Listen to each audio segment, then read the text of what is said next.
The next paradox is the strange fact that we all experience this weird big oneness every once in a while. It's rare, but it's universal. Every once in a while, whether it was drugs or music or community or whatever it was that got you there, every once in a while we all experience this feeling that we love each other and that all of this matters to an extraordinary degree and that nothing could be wrong.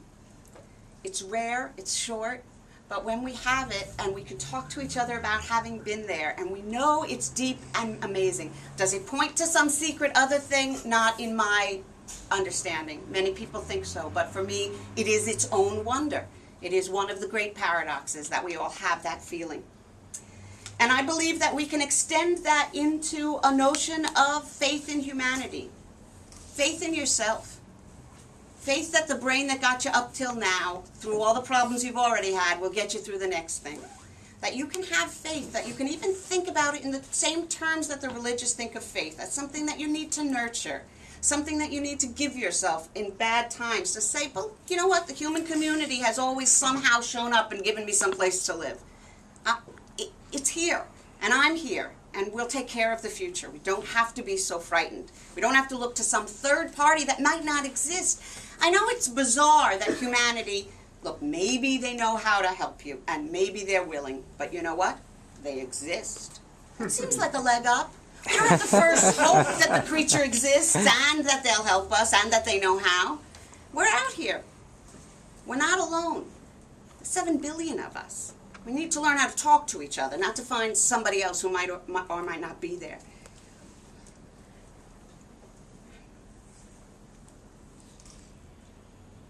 So it's strange.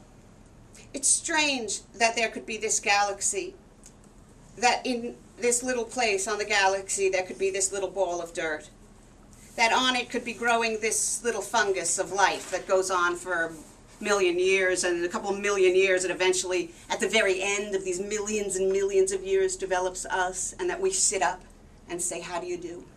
It's very strange. It's very strange that this fungus, you, sits up and says, how do you do? But there it is. Given infinite time and the fact that it's real, we sort of have to accept it. It's possible. And within that, you have this stranger notion, this paradox of imagination, that we dream up all these strange things, that we dream up things that couldn't be, that our minds are capable of invention on that level, and that even when we sleep, our minds show us these pictures that are culled from daily life, but also they're stories, and the stories are sometimes beautiful, and the stories are sometimes terrible.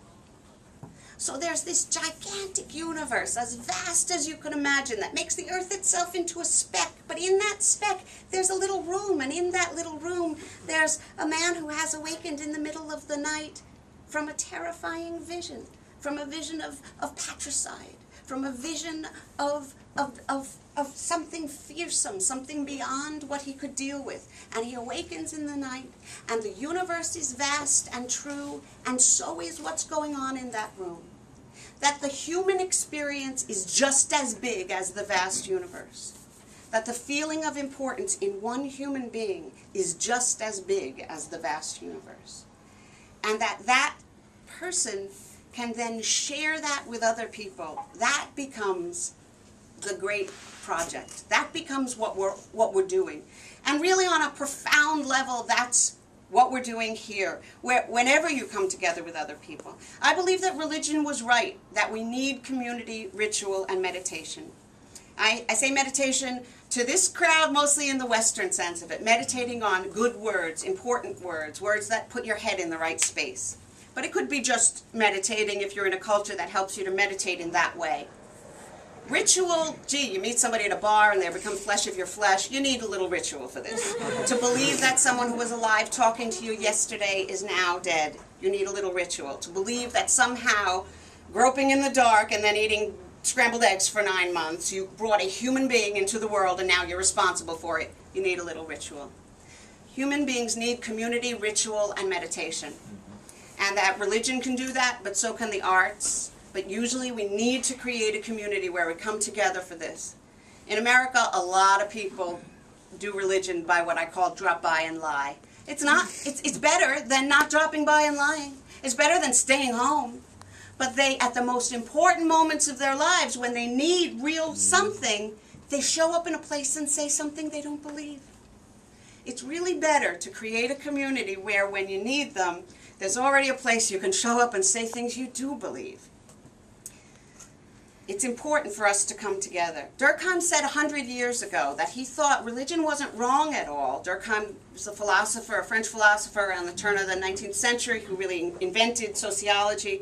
And he said when people feel something outside themselves in a crowd, they think it's God. It's not God, but they're not wrong about their feeling. It's community. It's the group. And it is bigger than you. And it is a little magical. We need to come together and feel it. And we need to know what it is. And we need to help each other in that. Because when you do, all of this somehow, bizarrely, takes on incredible value. If you don't believe in God, then we invented morality. I'm very impressed. The fact that we don't always live up to it doesn't bother me that much. I'm very impressed we made it up and we try. But it's also just the fact that we built the Empire State Building, the Great Wall of China, the pyramids. When we get together, it's extraordinary what we could do. But even just that we get together and feed each other. We get together, and if you smile at someone, you can change the room.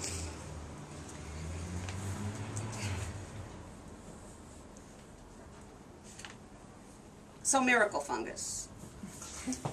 I think if there were someone up in the sky, we would know it. I think so because I think if there were sentient ants, we would know that too. I think they would wave. Dogs can't talk, but they kind of wave, right? They bark, they catch your eye, they grab your frisbee and bring it back to you. Come on. And intelligence tries to wave at you. No waving, I'm done. So, the last part of this aspect is to bring your attention to the fact that science happens in labs. And a lab is just a place where you can limit variables. That's all it is. All the whiteness and cleanness, it's just to limit variables. In the world, there's always too much happening all at once, and we can't figure out what one thing caused one other thing. So we take them into a lab and cut out all the other possible variations, and we just pick this one thing and observe it all the time while it interacts with one other thing. That's the lab. That's science. The world, by definition, is 1,000,000 times more complicated than anything that goes on in a lab. So where can you have something that tries to take in everything that's human in the experience? That takes in hunger and horniness, and also how good the movie really was, and also where everything about the math and the science and the experience and the history, how do you get it all into something? And that's poetry. That's where you do careful thinking, but you are not trying to limit the variables and the interactions. You're trying to multiply them so that they can, in some sense, approach what we actually live in every day. Because we live in this very complex thing. The next part of this was the actual poets, who throughout history have been talking about this stuff. All of the great ones, except for who? Donne is, I mean, he's got his moments of doubt, but okay, Donne. Hopkins, he talks about doubt a lot, but still he seems to believe. Milton dies a monist. He might have written about, and the way he makes the devil sound like the guy you want to hang out with in that story. There's clearly, even when he was young, but he dies a monist. He doesn't believe in anything Christian by the time he dies. He says he believes that the world is God. But that's all he'll go. But when you look at somebody like Shelley, Shelley got kicked out of Oxford in 1811 for writing a book called The Necessity of Atheism. He didn't put his name on it, but then he talked about it, and everybody knew it was him, and he got kicked out of Oxford. And then he writes Ozymandias, this poem that most people know. It's such a famous poem about the poet finding these legs of stone in the desert, and a pedestal that says, my name is Ozymandias, king of kings, look on my works, ye mighty, and despair. And the rest of the poem says, nothing besides remains round that colossal wreck, the lone and level sand stretches far.